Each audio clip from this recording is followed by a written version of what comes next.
Hey, everybody. Welcome to the Rookie Pastors Podcast, a podcast of casual conversations by real pastors about real ministry. I'm Dustin Slayton, your host today, and joined by Brian Colley and a good friend of ours, Jonathan Smith. Jonathan is the Director of Church Health and Growth with Texas Baptist, the Baptist General Convention of Texas, and we're thrilled to have him here today with us. So, guys, how are y'all doing? Fantastic. Jonathan, we certainly appreciate you, and I know that Josh and Kyle would say the same. One thing I definitely appreciate about you is you're my in this group of six people at least, and you're the only other one who appreciates this hat that I'm wearing, the Houston Yeah. Astros World Series champions hat. I wore this for you today, Well, and I almost wore mine as well, but I wore my pave hat instead. But yeah, yeah, uh, it's good to have some winners on here for a change. that's right, two-time World Series champion Two Houston time. Astros, which is twice as many as the team that Brian Colley is wearing, Yeah, the it's true. Texas Rangers. Although I do have to say, to have the Rangers and the Astros win that many times recently is a good thing. So, Right. well, Jonathan, we definitely appreciate you and all that you have done for us, the four of us, as well as for churches in Texas Baptist life. So you've got a unique collection that you post about quite a bit on social I media do. as well, and tell us a little bit about that collection and how many items are in your collection. Well, I can demonstrate it. Let me just look right here in my desk drawer.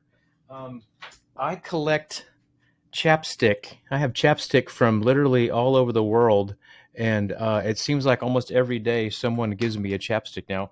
I have over 275 chapstick of various kinds, not all chapstick brand, lip balms from Yeah. all across the world.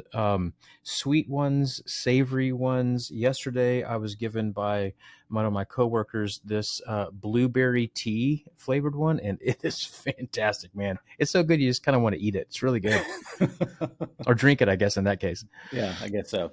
Well, that's most definitely one of the most unique collections that I've ever. Everyone needs a shtick, Pastor Dustin. You Yeah, get that? well, you've got lots of That was chapstick. a that was a Yeah, bad dad joke, but whatever. that's all right. That just proves that you have been a pastor. This right, exactly. Well, Jonathan, tell us a little bit about your role at Texas Baptist. Absolutely. So I am the director of church health and growth here at Texas Baptist, meaning that any church that wants to advance God's kingdom, that wants to grow, that wants to reach their community, that wants to be more evangelistic, I lead efforts in that regard. I'm also the one of the creators of PAVE. The byline for PAVE is New Paths for Church Growth. It is a comprehensive church health, growth, and revitalization strategy that really we launched about 3 years ago. And as was mentioned, you guys met each other in a cohort along with your coach, some nerd called Steve Quinn. Shout out. And I'm sure he'll hear that. He will. And he will. And he'll make some snarky comment, and rightly so. We have 160 pastors now broadcast across our great state that are in PAVE and that are learning church revitalization principles, along with a coach who's walking them through the process, through the steps, but also who's giving them some one-on-one coaching time to help them contextualize revitalization for their church and for their community. And so, yeah, it's just an incredible, really fun, exhausting movement that we're seeing God do here in Texas Baptist. All right, very good. Well, we appreciate that work that you're doing there, and you have we're a podcast for rookie pastors, and Right. I and Brian and Kyle and Josh are all in that rookie pastor field, and so not only are you the director of church health and growth, but you've also been a pastor, and Sure. a lot of rookie pastors will go into churches that need revitalization and need some vision casting, which is what we're talking about today. So tell us briefly about your experience there at LaGrange.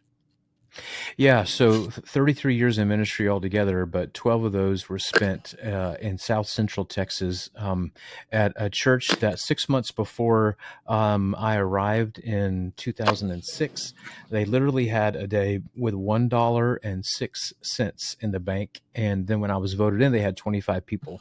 Now, guys, search committees don't always tell you everything. You're learning that if you're listening to the Rookie Pastor podcast, you're learning that. But it was not till 3 years in that I realized that they had been down to $1.06. And the end result of just the Lord's incredible work in that community and in that church was a church that I don't even call it revitalization. I call it resurrection. The Lord just brought the church back to life. We at the Apex had about 425 people that we would see come through every 6 weeks. We averaged anywhere from 250 to 325 in average worship. We sold our 1.76 acres and bought 11 and a half acres out on the highway and built an entirely new campus the last 4 years that I was there. So, and the church is still doing really, really well. So the things that we teach and pave, the things that I teach, and hopefully the things I'll talk about today, I do have my doctorate in revitalization, church health and growth. That's been helpful, but I want to bring to pastors things that will work. I tell pastors all the time, benefit from the 90% of things that I tried that didn't work, but I want to bring you the 10% that actually did work for me in my context. Oh, that's cool. That's good. Well, we have, as we've gone through PAVE, we've been able to hear that story, and I know it's been encouraging for me. Brian, I'm sure you feel the same. Yeah, definitely. Yeah. Well, we're talking about vision today, and this is the third part in our series on casting vision to your church. And today we're talking about how to cast that vision. We've talked about preparing the church for change and dealing with people and how to know when your church is ready for change and dealing with some of those issues that may slow that down. But today we're going to talk about that actual vision casting part. And so why don't you start out, Jonathan, just by telling us a little bit about vision, about what vision is and what are some of the things we might confuse it with. Yeah, perfect. I think there's a ton of confusion out there about vision. I remember being in seminary, graduated in 2005, and had a notebook this thick from a class. Literally, found it a few days ago. All this stuff about vision. It's become so complicated. Vision, unfortunately, has become a sentence that is often displayed on the wall that becomes more of a theological treatise that no one knows what to do with. And the irony of that, guys, is if you think about the word vision, right? It's about what do we see, not what do we hear. And so the visions that we see alive in the scripture really have nothing to do with a sentence. So let's just think for a second out loud, the three of us. What are some visions in the scripture? I'll get us started. You're going to go to a land flowing with milk and honey. That was a vision. What are some other visions you guys can think of from the scripture? Well, I always think about John's vision in Revelation. It's a vision of what was to come. It's a long one, and it's not sterile. It's not generic. In fact, if you read chapters 4 and 5 of Revelation, right, it's wild. There's There's these creatures with 7 wings and 7 eyes, and it's very, very vivid. What are some other visions you can think of from the scripture? Yeah, how about Isaiah 6? Yeah, for sure, right? And it ends in a really great way. Lord, here am I, send me. There's all kind of visions scattered all across the scripture, and not one of them is generic, and not one of them is a sentence. They all are something that we can imaginatively see in the future. Guys, vision is not vision. Vision is direction.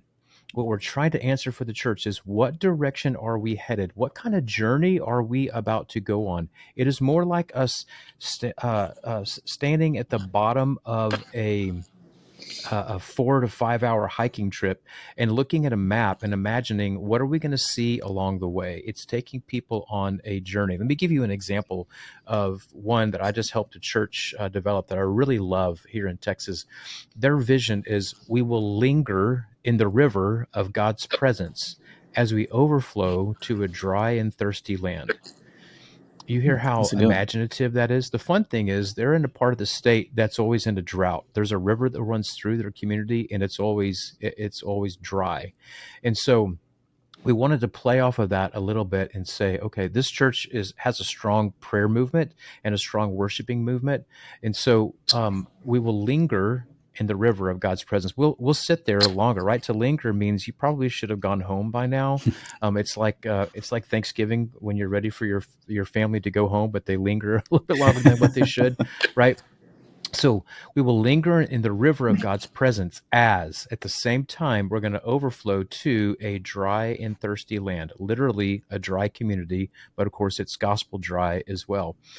Part of that same initiative, they have a portion of their the carrying out of their vision that's called 10 plus 10 plus 10 equals 500, right? That just kind of makes you go, wait, no, it doesn't. That equals 30, right? But it's something like 10 people a week, 10 hours of prayer. I forget what the other part is, but anyways, it equals 500 hours of prayer in any given year by their congregation. So the main thing I want you to hear, to kind of overarching before we get into some steps, is that generic vision is really no vision at all. And I don't mean to be offensive to any of you or to anyone who's listening to your podcast. But if your vision is love God, love people, that's not your vision. That's a vision you borrowed from somebody else.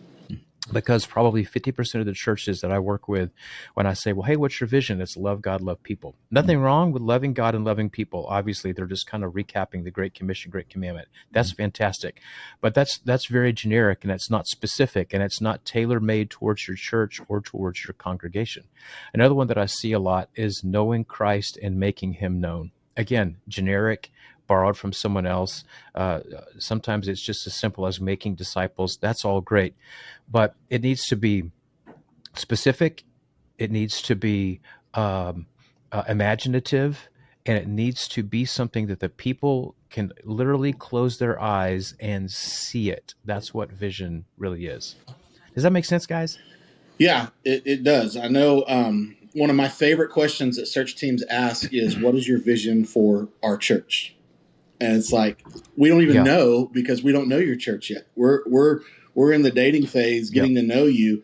And so one of the things that you push, and I think that's why there's so many generic out there, is the guy's like, oh, well, it's this. And the church is like, love it, let's do it. Or they've always done it and it matched and whatnot. But one of the things you push is for us not to do vision until at least year 2. Talk about that for a little bit. Yeah. Yeah, so let's get into kind of the points, the 1, 2, 3, 4s of vision casting. So the first big idea is this: I would not cast vision until at least bare minimum year number 2. Now, some guys are immediately going to press against that idea. I get it, and the reason is because you arrive at your church, you as a rookie, you see the reality of the moment.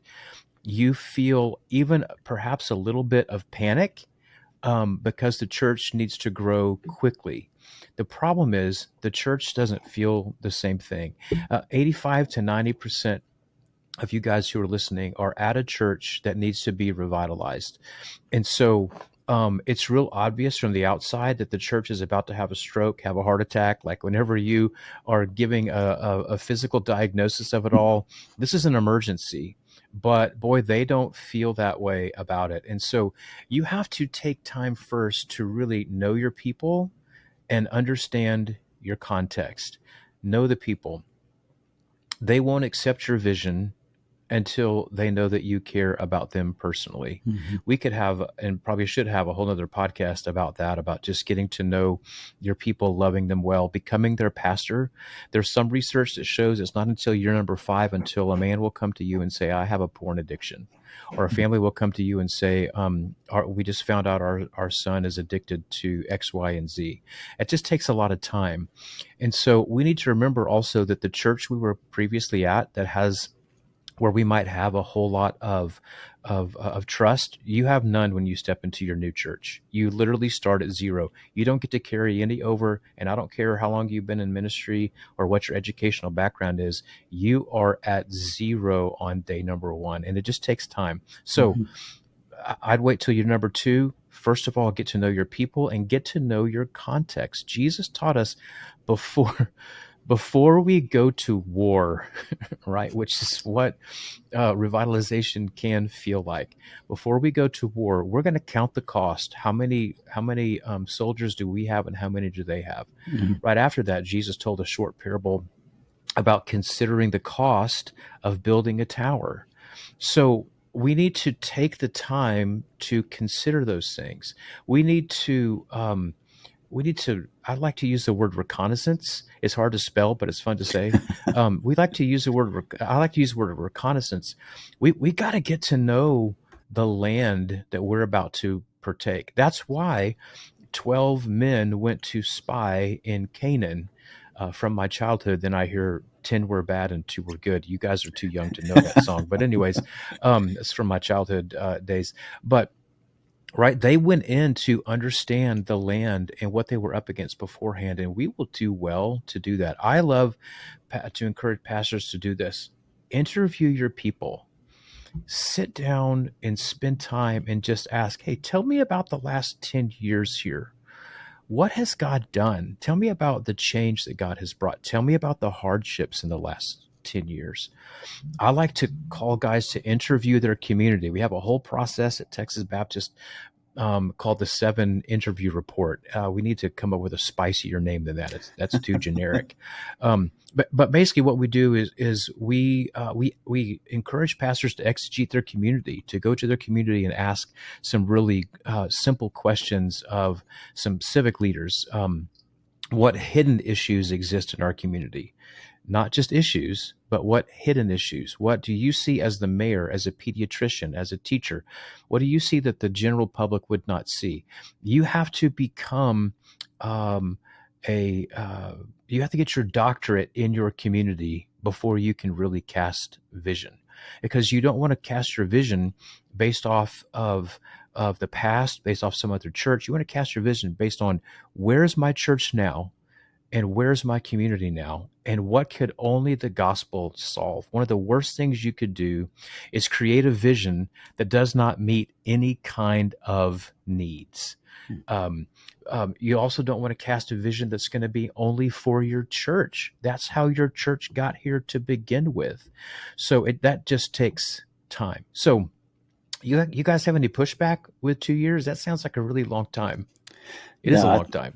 I think it's right on, and I'm a perpetrator of doing it too fast here at our current church. Thankfully, God is gracious, and He led us through that. But you and I sat down right after you had started there with Texas Baptist, and right after I started here, and I was jazzed and energized, and I had just finished my PhD in church vitalization, so I was raring to go, and so I just jumped in with both feet, and God had to kind of fast build the bridge in front of me to, to help build some trust, build some credibility. And as we casted that vision, literally on my first anniversary with the church. And so, looking back, and to be sure, go ahead. Yeah. Looking back, it would have probably been healthier, even though God is working it out and working the vision, it would have been healthier, I think, to expand that time, bring more people along, and wait another year or so before we got that vision going.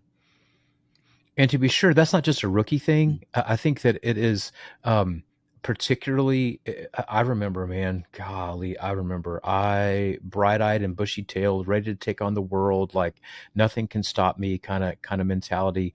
And there's some beauty in that. But what I also find is that non-rookie, seasoned pastors step into a church and they also move too quickly in helping reshape and reframe the church. Yeah.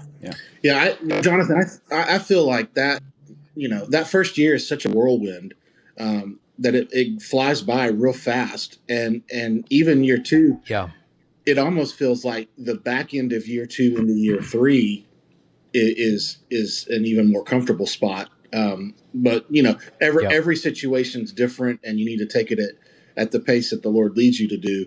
But definitely jumping too soon, that throws out that big word change, and people freak out at that without knowing you.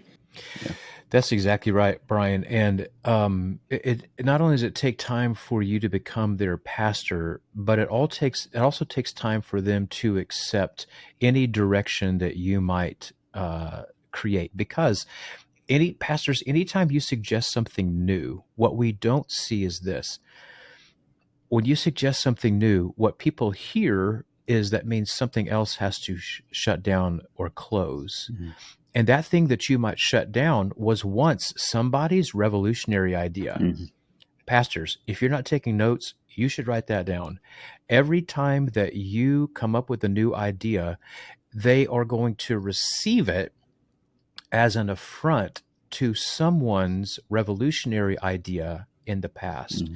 And so those things just they just take time. Yeah. So my second suggestion would be this. While we're waiting 2 years, it's not that we're not prepping for vision. We're prepping for vision by displaying the church we need to become. Here's what I mean. You step into your congregation, you find one that is splintered. In that instance, you might wait until year 3 or even 4 to cast vision. If the church is hurt, splintered, reeling, maybe the pastor before was fired, there was some sort of failure of some sort. But in between time, those are not inactive years in prepping the vision. Pastor, whatever it is that you see instantly, hey, they're not unified. We have no missions that are happening. I don't see much of any disciple making going on. The people just aren't giving. Whatever it is that you see instantly, you start working on instantly in this way. Display the church you need to become. Here's what I mean. If you find a church that's not unified, you live in unity and highlight the lives of people who are living in unity. If you find the church that's not praying, then you call them to seasons of prayer. Pastor, you lead some prayer movements where you're out front, not being the only one who ever prays, but calling. They can just tell that you are the one who's going to lead the prayer movement. If you find the church that's not evangelistic, then you get as evangelistic as you can be and talk about it constantly, and then shine a spotlight on the people who are living evangelistically. If you find the church that's mostly gray, like my beard, if you're watching us right now, then what you need to do is you need to display the younger people, 25 years old and under. Have one of them lead something spiritually significant from the stage every Sunday. Whatever the church needs to become, you start personally living it, talking about it constantly. If the church has not been missional, then you lead a mission trip, even if it's just you and 2 other people. But then when you come back and do these different type of things, you are constantly shining a spotlight on whoever is living what the church needs to become. And what I've learned is that will set the table for the vision. What I found in the church in South Central Texas that the Lord revitalized was a church that they, in an incredibly loving way, they had a pastor before me who had the recurrence of a neurological disease called Guillain-Barré. Not many people have that twice. He had it a second time. The last 4 years, he had no office hours. The last year, he preached from a wheelchair. Mm-hmm. I could not come in guns blazing and tear apart all that they were doing, because they had loved this man and his wife so well, mm-hmm. but they were clearly off mission. So within the first year, we did ministry trips to our town. We did ministry trips to less than an hour away. And within a year, we were doing mission work in Germany. So, Pastor, the 2 years are not lost. Display the church you need to become. And in doing so, you will set the tone on mission before you cast the vision for the church to be on mission. Does that track, y'all? Yeah. Yeah, that definitely makes sense. Yep. Well, go ahead. No, I was just going to say that they need to see some momentum and feel some excitement, and they need to see that the church is progressing again before you try to take the church to the next level by casting that vision, by casting that direction. Yeah. Well, I think that each one of us has seen that in our churches as we've gone through this process with you and the PAVE process of demonstrating the church you want to become. And you talked a lot about youth on the stage, young people on the stage. I know right. for us in our context, it's also been trying to get multicultural people up on the stage, because we're a downtown classic First Baptist church, been here a long time, predominantly Anglo in our congregation, but we're in a very multicultural area here north of Austin. And so trying to display the church we want to become, our vision is to be a church where every person in our city can experience new life in Jesus. And we're highly Right. multicultural. So we've been trying to find intentional ways of getting non-white and non-white dudes up there on the stage to try Yeah. to show Yeah. that we really are a church for every person in our city. And so, Right. that leads right into the third thing that we're talking about, because you're talking about getting more people on the stage, different types of people, maybe not the typical people that you would see on there. So it sounds like this vision casting thing is not just something the pastor does, but something a lot of people have to buy into. Yeah, Pastor's point number 3 is really pretty simple. Vision, creation, and casting is a team sport. It has to be a team sport. Um, if the vision is only your vision, or pastors, even if it is perceived as being only your vision, it is dead on arrival. Now, the only exception to that would be if you've been at your church for 7 or 8 years or longer. By then, you're fully their pastor. You have all the credibility that you're probably ever going to have, and they will accept just your vision. But as a rookie and someone who's probably new at your church, you've got to bring people along. So if it's only your vision, it's probably going to be DOA. So bring on a team to help you develop that process. Part of the power behind it is they have a history. They have the background. They have the information that you don't have. They know of the broken relationships that might be happening in the church. They know of some things that are happening in the community that maybe you don't know and understand. And so by bringing people along, your vision creation will be better if you will bring people along to the process with you. So not only is vision creation and not only is vision creation a team sport, but vision casting is a team sport as well. And at PAVE, we've developed this process to bring the congregation along. One of the worst things you can do is just go straight to the congregation with a vision without bringing anyone else besides your vision team along with you. So, Pastor, here's what I would suggest. Once the vision is mostly created, I would not solidify it in stone at this point until you take it to the congregation. But once you feel good about it and you feel like you're ready to move forward, here's what I would do. First, I'd go to my staff or any elders that you might have in your congregation and talk them through the vision. By then, you've got the vision statement well crafted. You have the vision idea, this visual concept well created. And so talk them through it, ask them to sit on it and pray on it for a month, and then come back in and talk about it some more. Yeah, because they're the what you might call like your coalition. Absolutely. Yeah. Yeah. There's a great book called Leading Change. It's a non-Christian book. It's a secular book, but he always talks about building a guiding coalition. So you want to have those stakeholders along with you early on. And certainly you don't want your staff to be caught off guard or any elders to be caught off guard.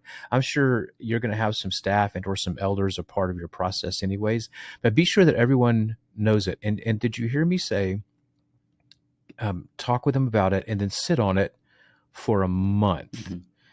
It takes people time to accept the idea of something that is new.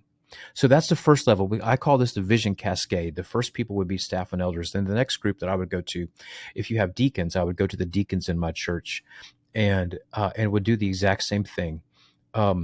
Cast the vision, talk about it, ask for some feedback. Again, we're not going to totally dismantle it, but they might have a little bit of a tweak that would be helpful. Ask them to pray for a month and to just sit on it. In fact, your deacon body might be longer than a month. It could even be a couple of months, depending on what you find when you arrive at your deacon body. And I would not have just the pastor go in and do that. I would have a few key members from that vision creation team to be the ones to go in and talk about the vision. Again, display the church you need to become. If there's a team who built it, let the team articulate it. Yeah. So staff and elders, deacons, then any other leaders in the church. This is going to be some committee leads. These are going to be Bible study leaders. Anyone that you would say, look, they're leading something in the congregation. I would then bring them in. Do the same thing. Guess what we're going to do? We're going to wait for a month. Let them have time to accept it. And then you deliver what I would call the state of the church address, where you are going to cast this vision for the whole congregation. Now, in many situations, especially in church revitalization, by the time you get to that last level, 50% of the church knows, either because they've been a part of the process or because it's leaked out, which is totally okay. Mm-hmm. I'm convinced when Jesus tells people, don't tell anyone about this, he does that because he knows they're going to go tell them. I may be wrong biblically on that. So I'm kind of following my hunch in Jesus with that. But it's creating it as a team sport, articulating it as a team sport, and give people time to be brought along to accept these new ideas. Yeah. Hey, Jonathan, I was going to say you got to be careful there too, though. When you build this coalition, this team, and you put, staff and elders and deacons and leaders on there, knowing they're going to leak that vision, not just resting in them leaking that vision. You be proactive in that, because it's real easy for us to say, well, they know, and they're very close with these other people who need to know, so they'll just naturally let them know it. And you never fully hit this part of the process. Yeah, I would tell those folks, hey, for now, while we're building it, let's be quiet about it. But you always know there's going to be a person or two who's not going to be quiet about it. They're going to tell their spouse, who's going to tell someone else. And so you need to tell your church on the front side, hey, we're going to take X number of months, we estimate. And I would, pastor, say at least 6 months to build it out. We're going to take that amount of time to be working behind the scenes on a new direction for our church. So the church understands and kind of knows, and they're maybe excited or antsy or waiting to hear about it. But along the way, some people are going to spill the beans, guaranteed. Absolutely. Well, you one of the things that you mentioned is the cascading effect of doing the vision. And I think that's, again, from my experience, whenever I was building that vision, man, I was, going 100 miles an hour. And so I was talking about it with my team, and we were talking about what the vision should be. I was talking about it with our church leadership team, which is the chair people of every committee. And then I was talking about it with our long range planning team. And so each one of those was speaking into the vision creation at the same time, but separately. And that formed a little bit of a train wreck whenever all three of those trains got to the intersection at the same time, because they kind of had a little different tweak, a little bit of different nuance on the different parts of it. And so what I love about what you're saying is you're starting with a core central group. You're casting and developing the vision there, so that when it goes to the next level, that first group has already spoken into it and helped you to develop it. And you don't have three groups kind of trying to meet in the middle to what they've already built. You're building it and then developing it and developing it and developing it. And I think that's a huge thing. Yeah, I wouldn't start with the cascade until about 80 to 90% of it is finished. You're almost certain that this is the direction that we're going, but you're looking for some input, for some buy-in. And then what I found to be incredibly helpful, and I'm going to use as an example the church I referenced earlier, is when you're starting to get the vision out there. This kind of falls underneath the next point, but I'll talk about it here and move on to the next one. Build a set of questions around the vision that you would start every committee meeting, every Bible study, by going over one of these questions. When I was leading this revitalized church, our vision was to meet people where they are and lead them to grow in a relationship with Christ. So we talked about connection points. Where are you meeting people physically? Where are you meeting people spiritually? And we had this whole process of looking at our reachable area and defining how many people knew Christ and how many people did not. And so we talked about connection points all the time. Meet people where they are and lead them. Lead was a big part of it, to grow in a relationship with Christ. So we developed a set of questions. I would start every committee meeting that I was in just by saying, okay, tell me about your connection points. Who the last week have you connected with that you do not know? So As an example, a moment ago we talked about the idea from this church, we will linger in the river of God's presence as we overflow to a dry and thirsty land. I help them develop these questions. How have you lingered in God's presence the last week? That's open-ended. It's not yes or no, right? And so what these Bible study leaders do is they start every Bible study by asking, hey, how have we lingered in God's presence this week? Another example of a question we put together is, what new spiritually dry and arid dynamic have you found alive in our community this month? So where's the darkness, basically, is what they're asking. Who did you overflow to this week? When you develop these type of questions, I always want one of them to be, the only thing you can do is put someone's name in. And either I have a name or I don't. So as you get to the spot where you're dripping the vision, in fact, I'll just go there now. The fourth thing that I would encourage you to do is to drip, don't pour the vision. It's also a team sport. And what I find a lot of guys think is that vision casting is a sermon series. And vision casting is way more than a sermon series. It's football season, so I'll talk about football rather than baseball. So, at a football game, college, professional, whatever, do you know what time the guys hit the field before a noon kick? What time? 9 a.m. Most are there by 9 a.m. That means there's 3 hours. Check this out. The same amount of time that the football game is going to take is the same amount of time that they take to warm up and get themselves mentally and physically prepared, right? So to translate that, what a lot of pastors think is, okay, I'm going to cast a vision in a sermon series and we're going to be done. Okay, well, then your vision is going to last for about 3 weeks. Yeah. Right? So it's got to be a one-to-one, which means that you now, once you start to cast the vision or to drip the vision, as I like to say, drip it, don't pour it, you're going to incorporate some portion of the vision into your sermon and into the life of the congregation every single week. I'll use this illustration, and if some guys are offended by it, they can call me personally and tell me. And if you're offended by it, you're way overly offended. We had an intern at our church when we were casting vision in South Central Texas, who was from Germany.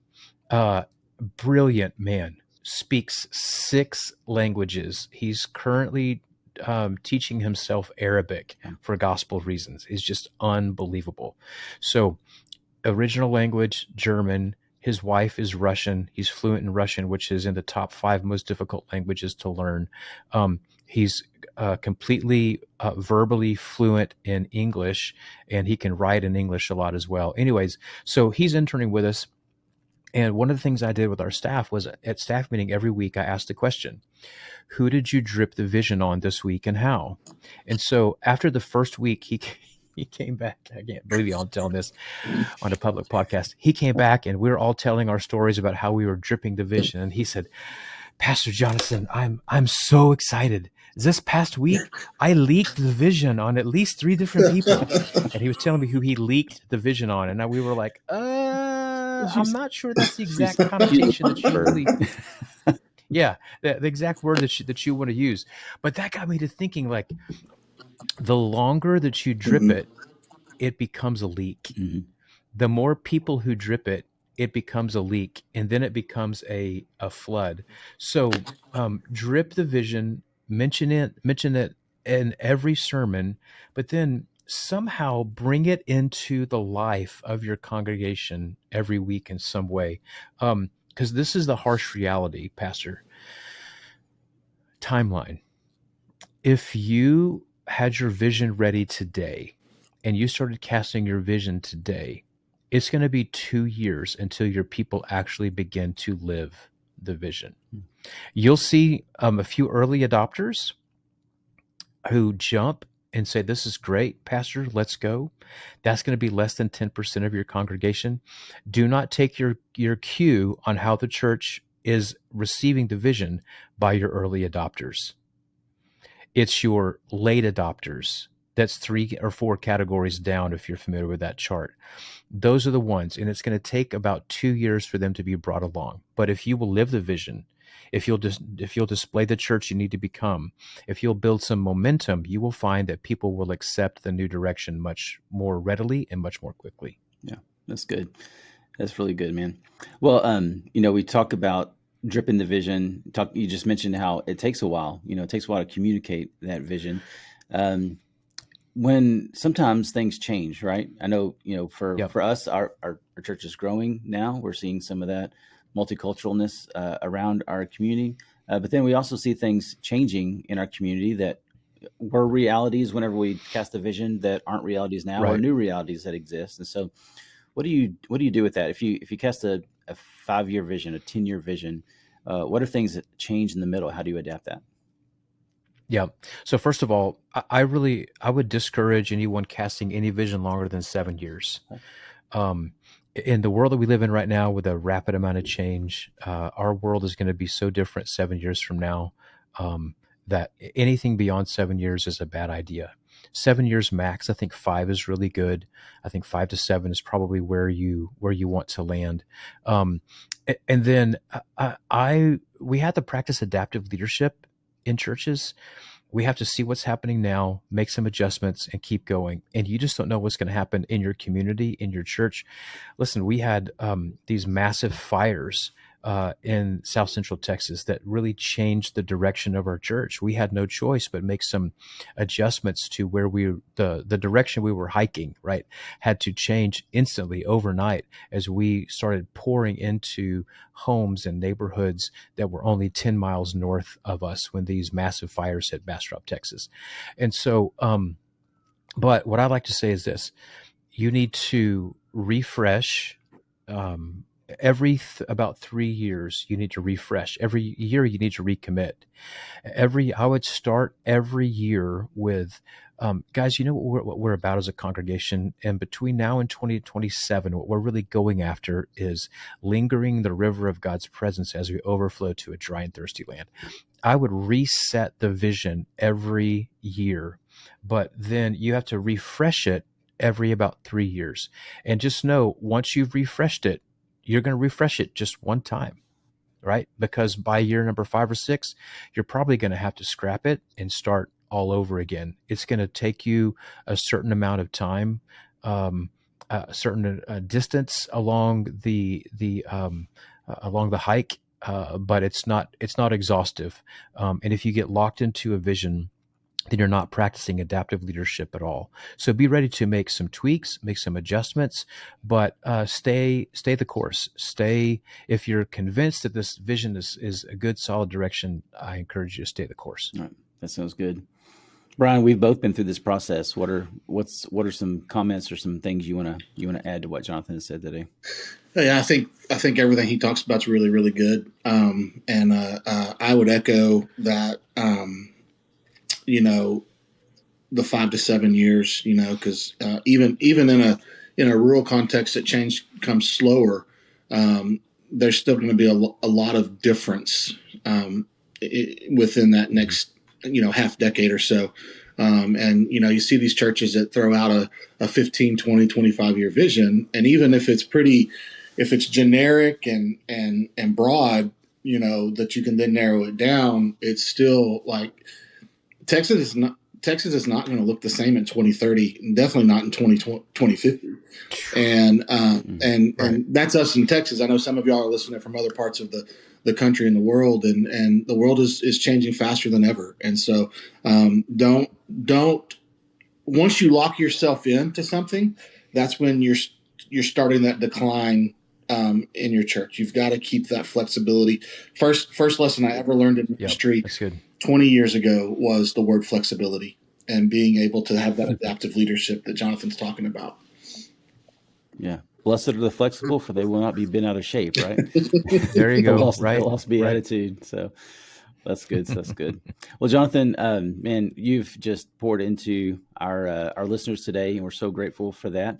Now you are with Texas Baptist, and so we obviously have some people who listen who are part of the Texas Baptist family. And we have some who are not a part of the Texas Baptist family. So tell us a little bit about how people can connect with you and what resources y'all have available. Absolutely. Yeah. You can reach out, email address pave, PAVE, just like it sounds, like a road, pave, at txb.org.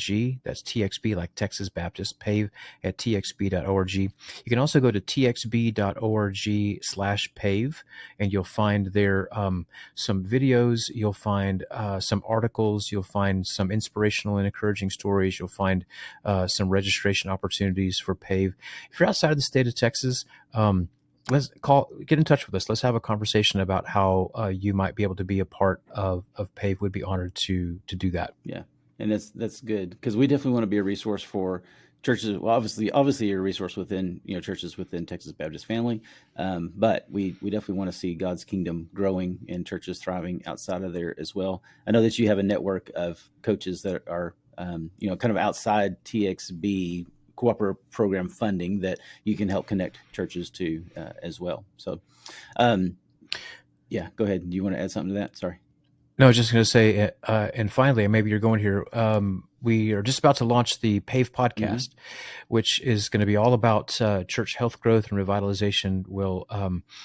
Similar to this podcast, it's going to have guys on it who are in the throes of it. About a quarter of our podcasts are just stories of guys who are leading church revitalization and what they're doing to make that happen. And the other is to bring in some high-level leaders, not only statewide but nationwide, who are experts in church revitalization.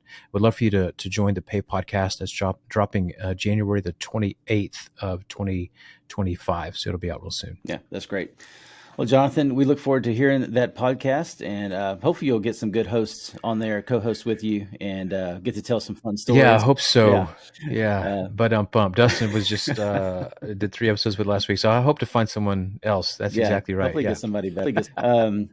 But man, we're again, as we have mentioned before, we're so thankful for the way that you have poured into us, the 4 of us rookie pastors, and our churches, and we and our churches have been blessed by that.